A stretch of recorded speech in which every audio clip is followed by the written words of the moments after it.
It is official. It is official. It is official. Now you're gonna need $15,000 deposit. Yeah, to get a US visa as a Malawian and as a Zambian. This is Malawi. This is Zambia.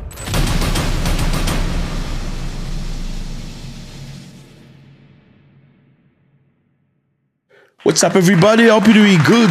It's a beautiful day. Thank you very much for stopping by. Like I said again, thank you very much for stopping by. You appreciate it. My name is Zach. Thank you. Zach is my name. Nice to meet you. I don't know who you are, but hey, this is home. You want to know about the motherland? You're at the right place. This is where you want to be. YouTube has got many people, many videos where you're going to enjoy. You're going to hear about the motherland and stuff like that. But it's not this fun. Not at all. Trust me. Thank you. You appreciate it. Before we start, can I ask you to do this? Let's all do this, please. It costs you nothing. We feel appreciated. It's done. Great stuff. Now, $15,000. That's what you need to get a visa to the United States of America. That's a way to weed out human beings. See the quality. Which one is good quality? It's like when you open a nightclub and you have a cover charge at the door. Apparently, the clubs that have cover charge do better than the clubs that are for free. Apparently, the clubs that you can enter for free, that's where you find the trashiest people of the city, the ratchet. You get all these gangsters and people with guns and stuff. People don't spend money going into a club to go fight. They don't have time for that. I mean, you've already spent money of a bottle at the gate. You're going there to respect yourself. So apparently, America is adopting that strategy to weed out the Africans. I mean, they could say no more Africans at all, but that just doesn't sound right. So let's make it better. Okay, let's get the Africans that have money. The ones that have money, $15,000 to spare, are most likely going to return to Africa, because if they acquired $15,000 by some means, they're not beggars.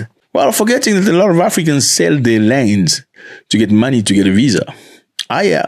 They will send a compound, like my Nigerian brother like say, like their yard, part of a yard will go, like you have a front and backyard. They'll cut it in two, sell that one part, have enough money to do all these things they need to do to get a visa. Pay the middleman, because there are two ways of getting a visa. There's the official way. You go through the embassy and you do the things. It's usually not very much expensive and very high level of them saying no to you. There's the other way, where you have a middleman. It's a person that's connected with somebody inside. Now, that person can facilitate you to get a visa. However, you need to pay them extra fees. Let's say you only need to spend $250 to get a US visa. Well, through these people, you're probably going to have to pay $5,000. So from the inside, they will they're tightening up, but that's how it goes. Now, Africans don't really give a continental about the $15,000. If an African want to go to America to stay, he may even give you $30,000. He's going to America. He ain't never returning. Now, it's happening in Zambia and Malawi. Now, $15,000, that's what you need to pay. And the 12-month pilot program that came into effect this week, it is in effect now. It's happening now. So you don't have $15,000, my brother, from Zambia and Malawi, you ain't going nowhere. You ain't going nowhere. But the good thing is, if you go to America and you want to return, they're going to give you the money, but provided you're going back on time. So no overstaying and not staying forever anymore.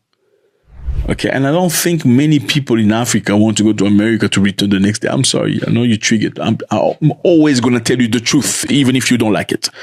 Many people of Africa, when they go to Europe and America, they don't return. They don't.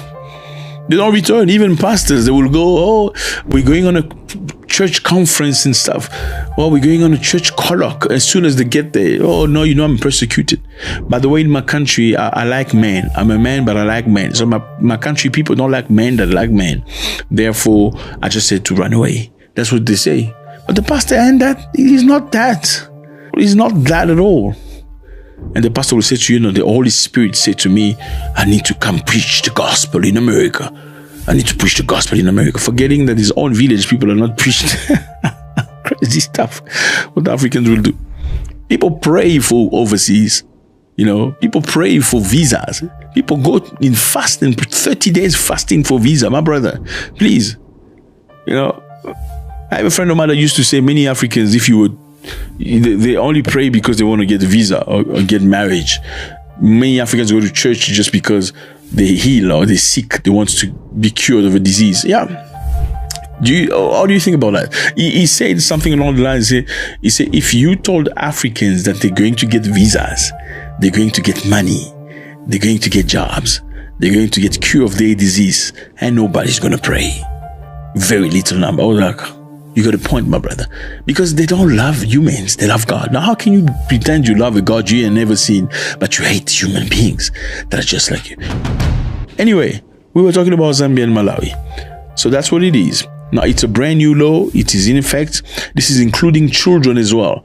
Now, for the children, they're looking between $5,000, $10,000, and $15,000, depending on the country. This is a way to deter visa overstaying. Okay? That's what it is. Well, there's something I like about South Africans. They go to other people's countries, they return. Okay, I'm talking about black South Africans. Yes, you will find some. There are some that stay, especially in Great Britain.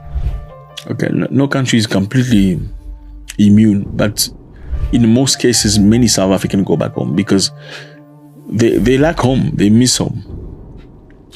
And I also believe apartheid played a major role because when you grew up your life, you had to be home because you can't go anywhere else. You develop this freedom of, I want to be home. I have to go home. I have to go home, even when you're free. As opposed to many African people that were born into freedom, so they never really had to be home. So a lot of South Africans will be working, in some area because they don't necessarily work from where they come from. They come from provinces and go work in big cities like Johannesburg, Cape Town. They work in a big city, but during every opportunity they get, like a pause, or how do you call it, like a day off or a public holiday, they will return back to their provinces.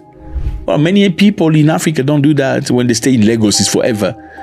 People from DRC will stay in main cities. That's why the provinces are underdeveloped. Nobody goes there. If you go to the province, they look at you like you shell shocked. Like, why are you going there? They're going to kill you through witchcraft. Crazy stuff. It's a massive country, but only 2 places developed.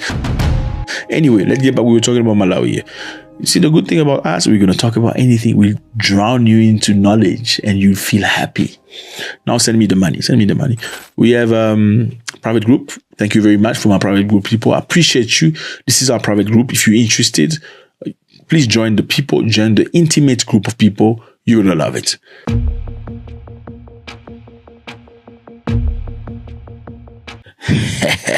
Let me know how you feel about this. Fellas, it's always a great pleasure. YouTube say a lot of you guys watch videos, but you're not subscribed. Please do subscribe so we can see each other every day and we can make this big. God bless.